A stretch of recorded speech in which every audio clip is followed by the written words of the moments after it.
so glad we got him here. Peter Lazaroff in the basement. How are you, man? Joe, I'm doing great. Thanks for having me down here. Spacious down here. That's not what I was expecting. Everybody says that. They expect less. And yet you've got the Nintendo over there. You've got that shortwave radio over there. I mean, there's plenty to do besides sit here. But you're a longtime money geek, though, my friend. I was reading the introduction to your book. You like money kind of changed your life. You had no interest in reading, and then all of a sudden you want to read everything about finances? Yes, I was that kid whose mother made him sit at the kitchen table and stared at me while I did my homework because I wouldn't do it. And I'm supposed to read out loud. I'm supposed to do my homework. And all it took was a little bit of an introduction into investing that it opened my mind. And I'm one of those weird kids. And I was maybe 12 when this dawned on me to think, wow, I really want to do that when I grow up and actually be right. So a lot of people have these dreams and then they kind of get a glimpse of it. They're like, oh, actually, I think I'm going to go this direction instead. So I am wildly fortunate to be in a situation where I found a passion early in life. And once I could focus on that passion even more in college, that's actually when I became a much better student, because in high school, you're sort of forced to learn a lot of different things, which I now realize is important. And here I am as an adult going back and learning many of those things because they interest me, but really started to hone the craft early on. And totally geek out on the topic. So thrilled that I get a chance to talk to you for a little bit here. Yeah, while we sneak you in around OG, make sure that he has no idea that you're here. We gotta get on this. Let's do it. My beginning with money was not in school. And in fact, while you bring up school, in high school, your financial education didn't start with school. Why don't we teach this stuff in high school? It's so weird. And I think some high schools introduce it as maybe an elective later on. But when you think about being 16 or 17 or 18, talking about mortgages is pretty hard to relate to. But even just trying to instill the difference between debt and savings and compound interest, we all learn about compounding at some point in math, but very rarely is it applied to, hey, and by the way, when you get out of college, here's the important thing to do. If you forget everything else in this lesson about compound interest, except this, or maybe these two things, here's what you need to know. I'm not sure that financial education has to be very expansive. And there's actually a lot of academic research that shows that it creates overconfidence. And I learned this after publishing the book. However, now there's newer academic research. That's what the academia gets paid to do, publish things. And some would say that the tools that we had when that research was written, namely the internet and iPads, et cetera, and apps, were not good enough to really have a fair shake. And so I still do think I go talk to seniors in high school twice a year, and I speak to seniors and juniors in college all the time. But in high school, you can tell them the importance of saving for retirement, the importance of avoiding credit card debt, and the importance of saving some percentage, no matter what, of their money right when they get into the workforce, and show them the power of compounding, which I really focus on the front end of my book. Yeah. But you can show them just 3 really simple things and make sure that they remember some wow lessons from compounding. And that might actually make a big difference to begin with. I want to talk about some of those wow lessons, but I want to first start with your own journey toward money education. Yours involves a jukebox and your dad, and you're maybe 6 years old when you got your first money lesson that you can remember. Yes. So we're sitting at a place in St. Louis called Cafe Manhattan. They have this super thin crust pizza, and we would go there as a family pretty often. And we'd sit at the table and we'd have some quarters there playing hockey where we spread our fingers out and flick the coins between them. And the jukebox is there. And I asked my dad, can I have a quarter to put in a song? And he asks me, well, is it worth your money? And I say, no. And he goes, okay, well, it's not worth mine. And I'm thinking, well, shoot, I got hosed. And I have an 8-year-old and a 4-year-old today. So I know what it's like to kind of play some mental gymnastics with my children. And so we're at this place all the time. We're back there a week or two later, I think. And we're playing this coin hockey game on the table. And again, I'm thinking I'm pretty clever here. I say, hey, Dad, can I have a quarter for the jukebox? He asks me again, is it worth your money? And this time I say yes. You got the answer now. Right. I know the answer. He goes, great, go spend your own money. And I said, oh, shit. And so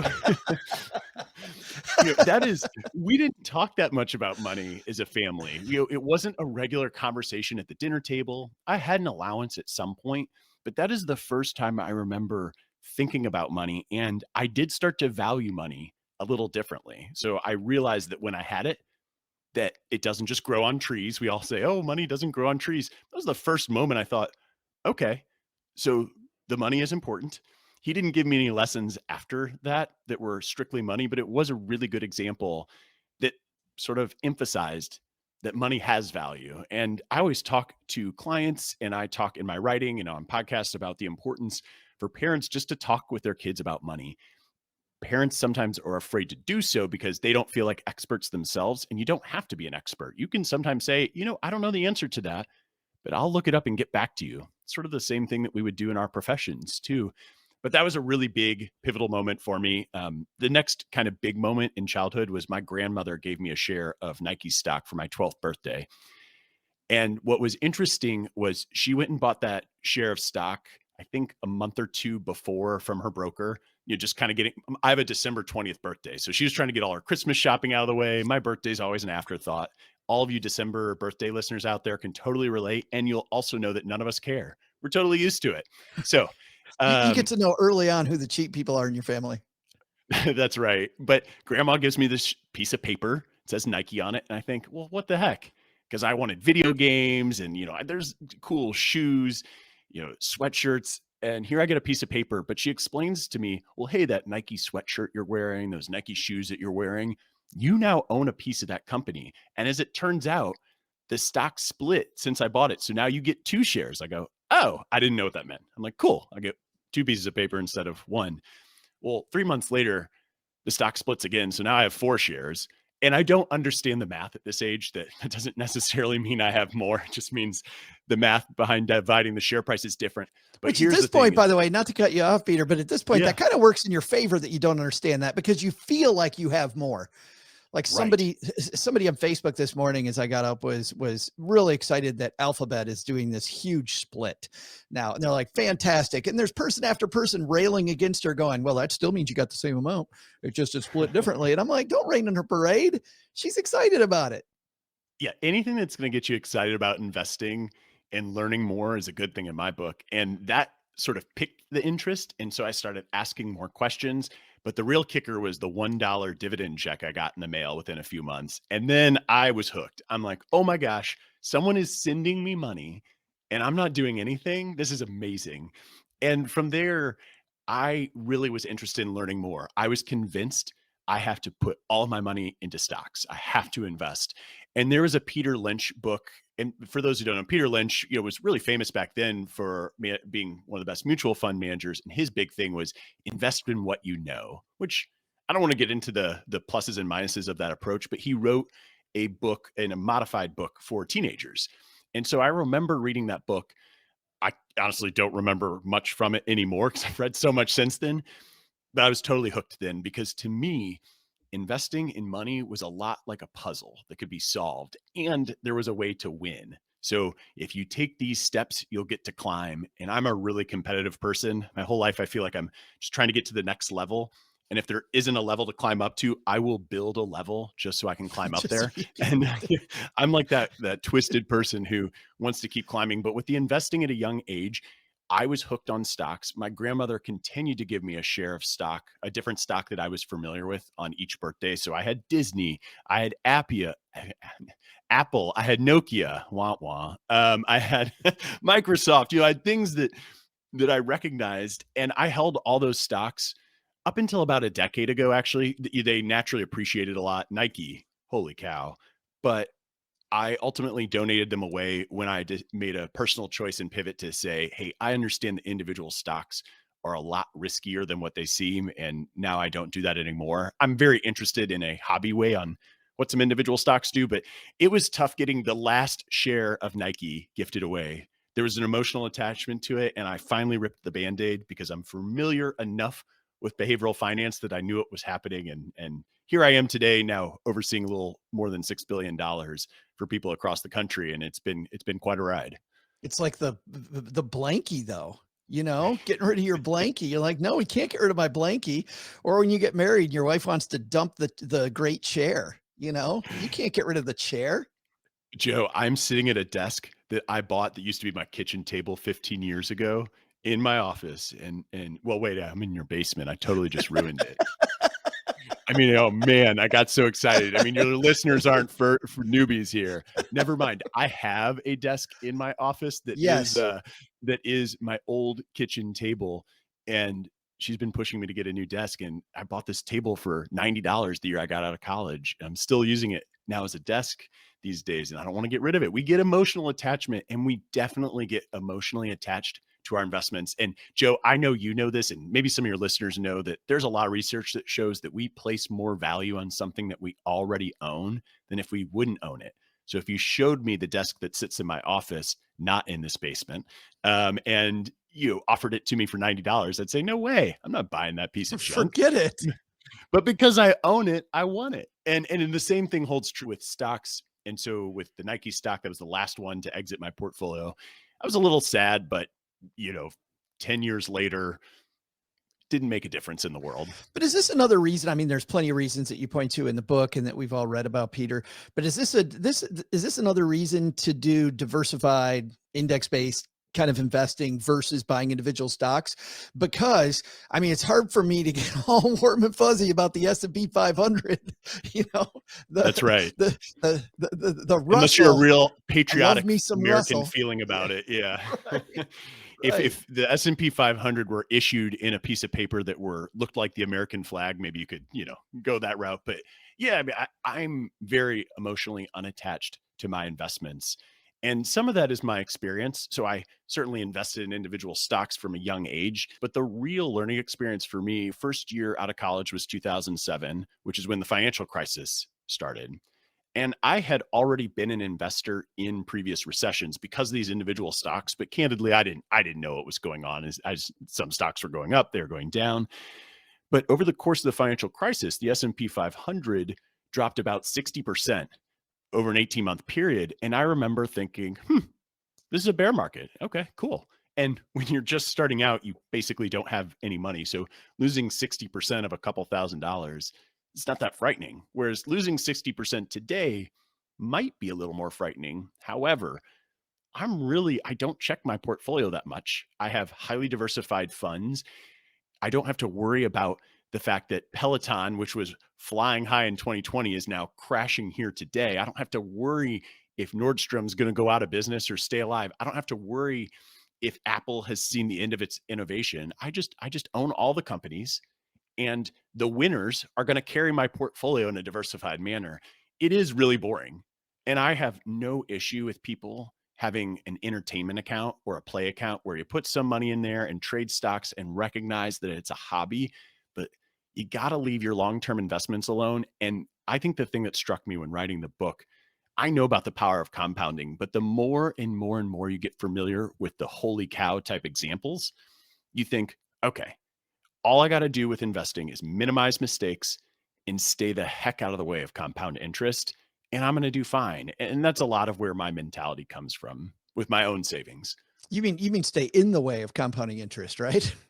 Well, stay the heck out of the way, because like if you interrupt it, You mean let it compound? I got you. Let it compound. Yes, thank you. I'm like, well, I think I want to just get finished run the book, over. so your editorial language is a little stronger than mine right now. But yes, you want to allow things to compound in your favor, all decisions in your life. And my book was a lot about not just the compounding of investing, but how do you compound all the little decisions and automate it and try to make it easy so that it all compounds in your favor over time. Because you go to the gym once or twice for 30 minutes and you're not going to just have a six pack. You feel better that day. Sometimes our little fitness devices will be alerted by how much we've worked out, and that will freak them out. But ultimately, with your finances, you can do a 30 to 60-minute workout and the benefit compounds forever. The financial six pack is a possibility due to one financial workout. And that's really powerful stuff when you think about it. Is that why you start there? Because that is the number one thing you talk about is compounding, just so that everybody gets hooked. Yes. So I actually had the compound interest chapter in with the investing portion.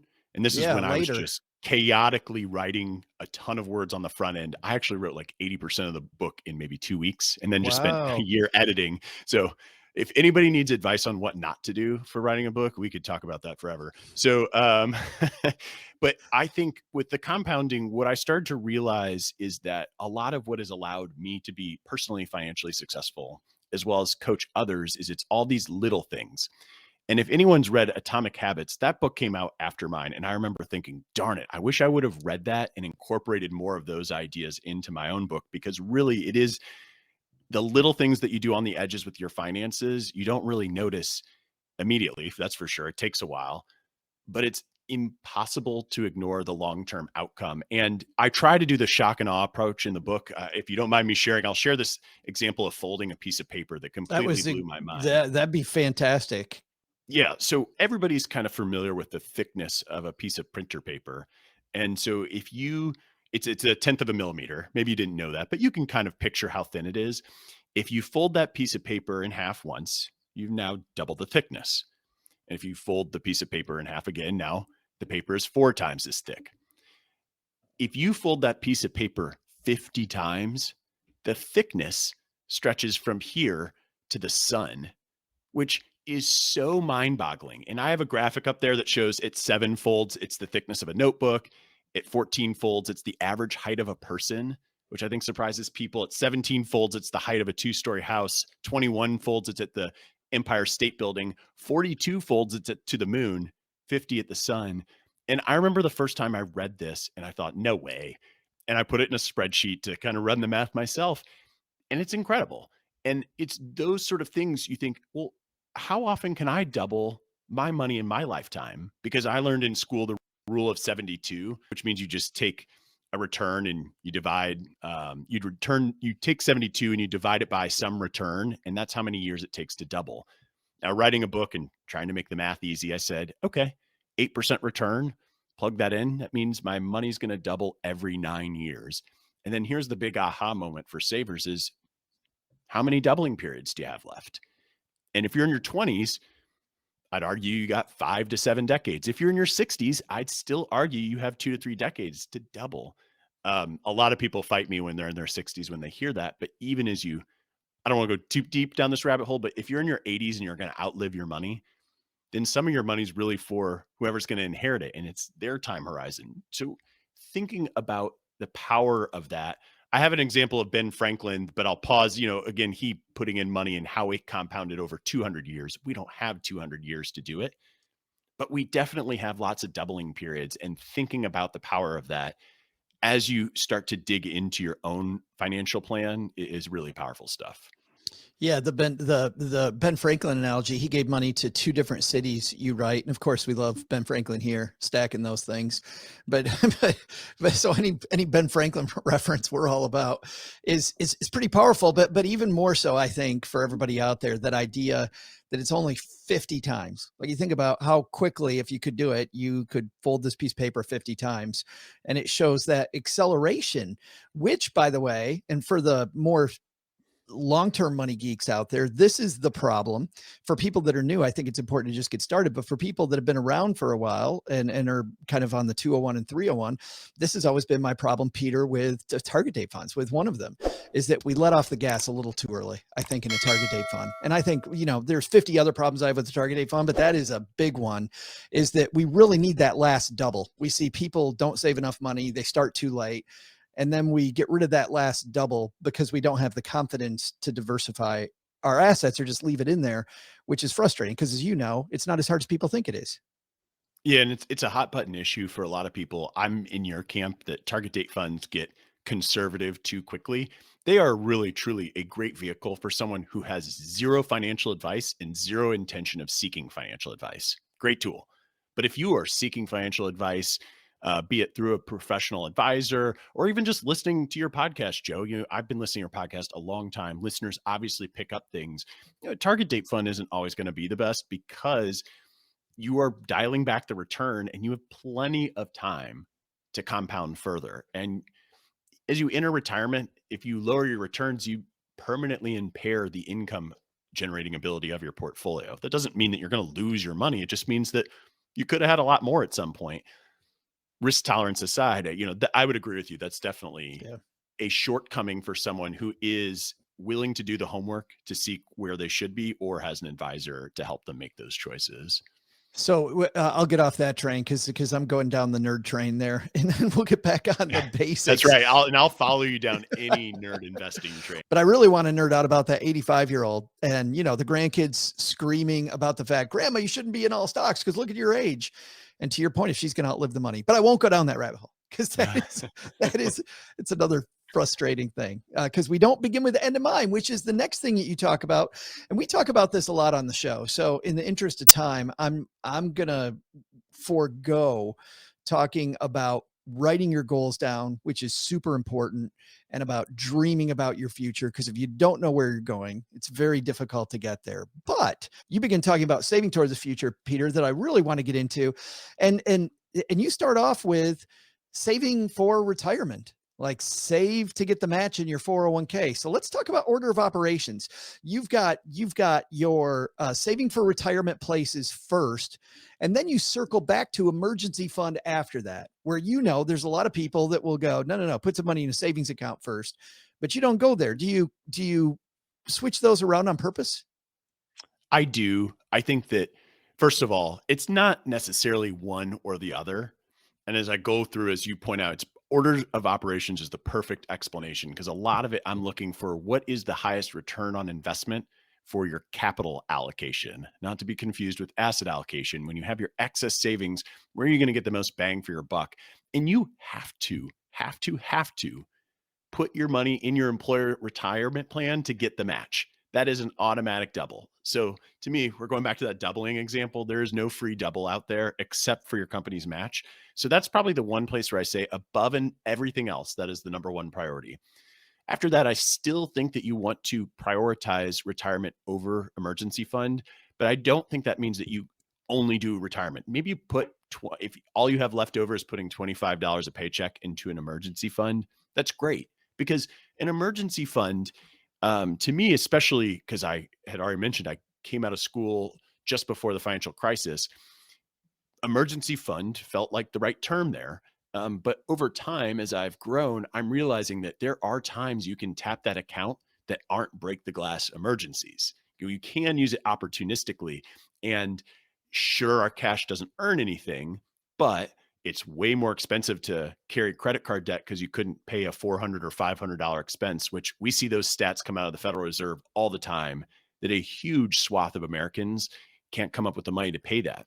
But for your listeners who are a little more financially proactive and maybe have some savings, I think it's important to build that up, not just to have the safety of it, but to actually be able to use it opportunistically at some point in time. But I love the idea of this, that what I'm getting from you, I think, is this idea, don't wait on investing to build your emergency fund. Like it doesn't have to be either or. Cause a lot of people, they're like, no. Once I get my emergency fund, I pay off debt, then I'll start saving. You're saying don't do that.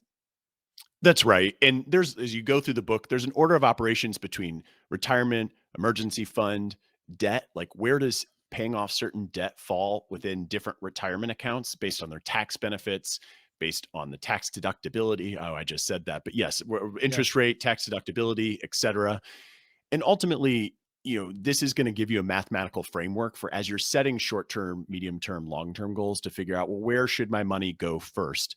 And then I focus on some experiential stuff, some things that just make us happy with money. But the real kicker here is that the neural patterns in our brains, research has shown the neural patterns in our brains are identical for when we save for the future as giving money away to a complete stranger.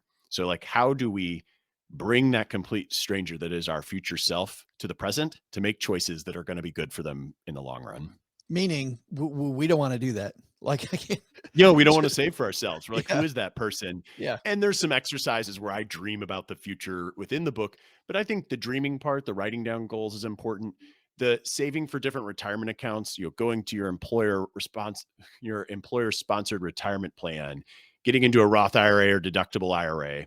One thing I didn't have in the book because it's become more prominent since is a health savings account. I often think that health savings accounts can be more powerful than a Roth IRA if you're able to invest those dollars. But yes, working a little bit towards emergency fund, a little bit towards retirement at the same time. To me, they're priorities 1 and 1A. I do think retirement gets the slight nod, but I wouldn't ignore one over the other. You talk a lot about automation. Let's start here, building a budget that actually works.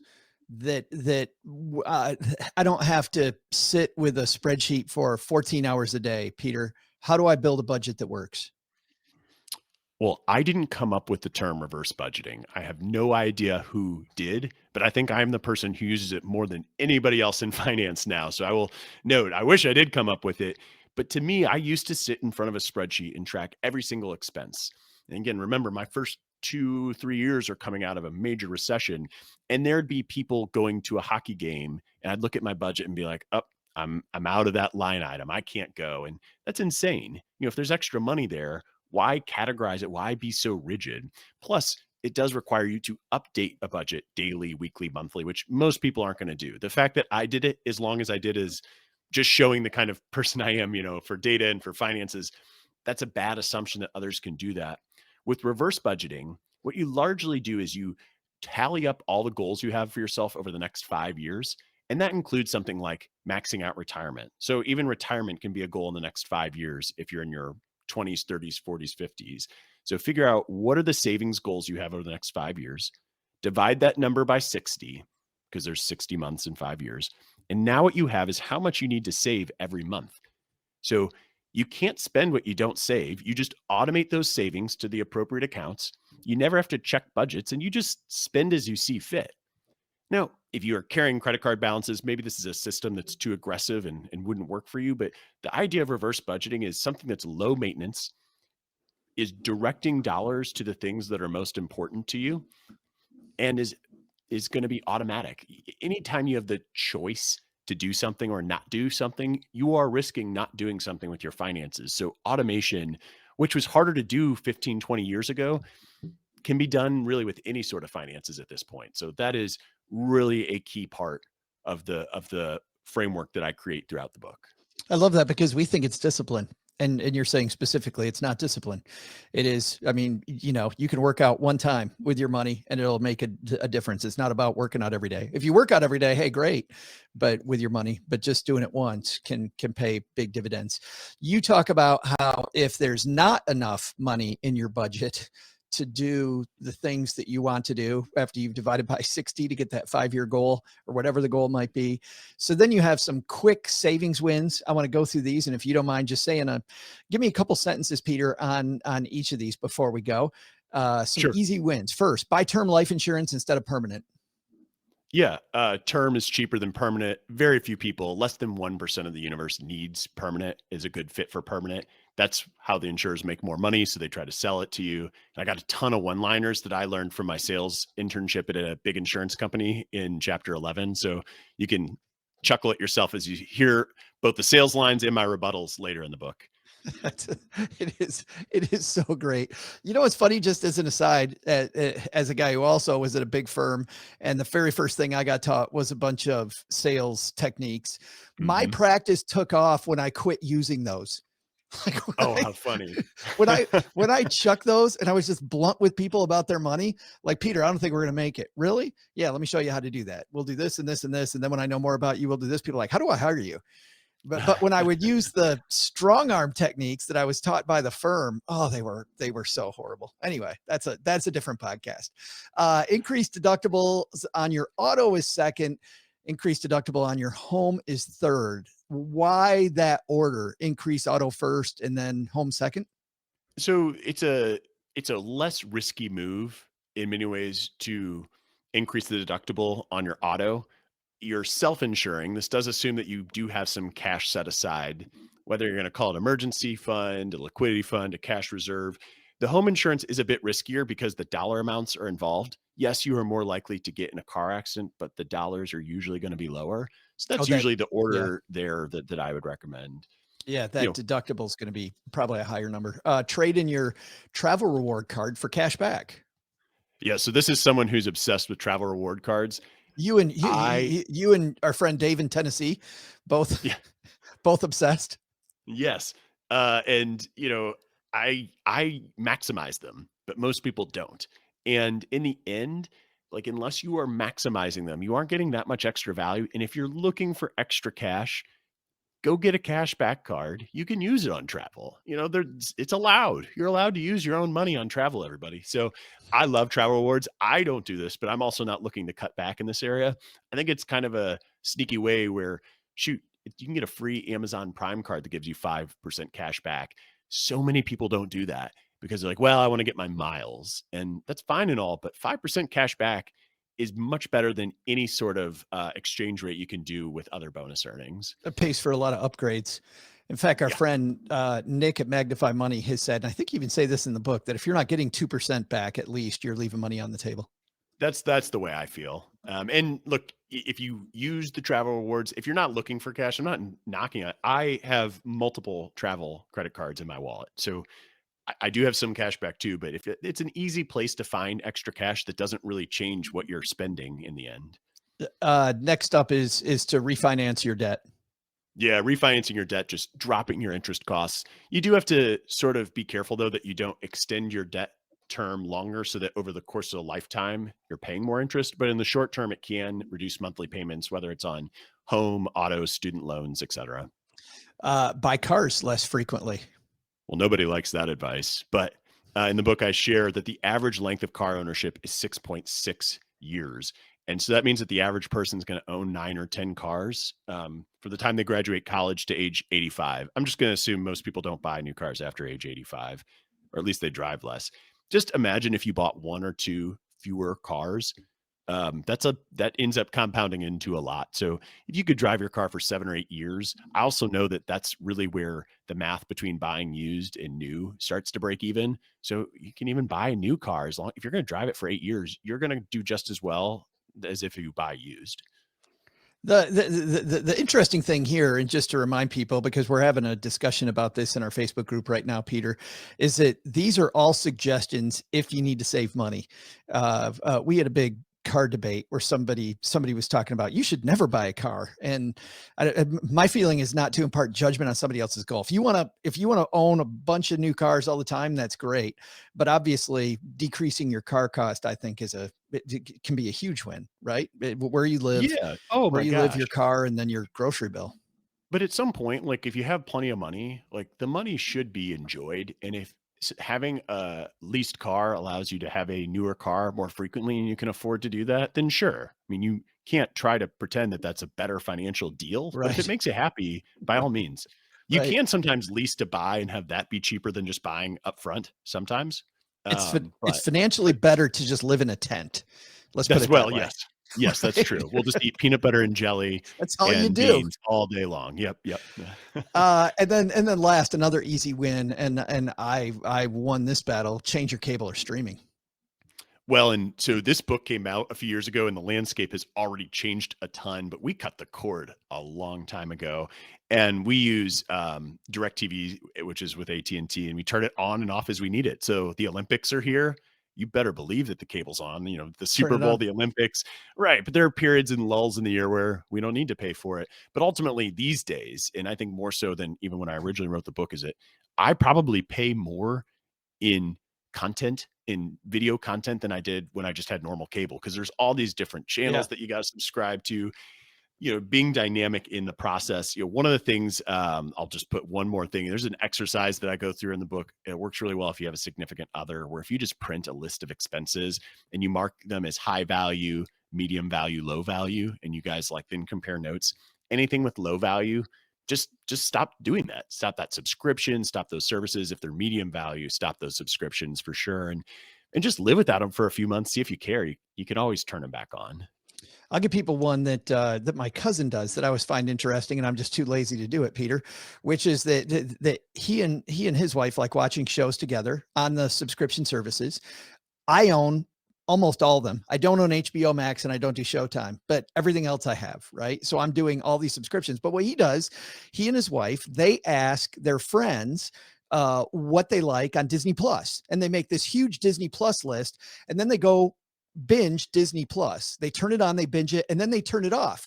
And just before they turn it off, they ask people what they like on Netflix, and they do the whole Netflix, and then they go binge all the Netflix shows. So he only owns one at a time because he's like, I can only watch so much TV. So why not do the best of this channel, turn it off, the best? And that to me is genius. And yet I don't do it. I brag about it all the time. My cousin Randy is brilliant, and I'm an idiot. I feel like the reason I can't implement that is that my 8 and 4-year-olds preferences change so fast that I can't keep up. But when they are gone, And you have I to think be an that's the enabler. process will fall. Yeah, that's right. Your Well, and job is you know, you can share all your logins. Our babysitter has some of our logins. It's sort of like an added perk that we give her. Like, yeah, you can have all this stuff at your house. What's the difference? We're paying for it already. What's you one can more steal user? from Netflix on us. Totally. Be absolutely fabulous. She's basically part of the family anyways. So, you know. That's right. Yeah. Yeah. I remember mine. A good babysitter is so hard to find. And when you Oh, find yeah. one, man, lock that person up, because We do everything we can. There's no doubt.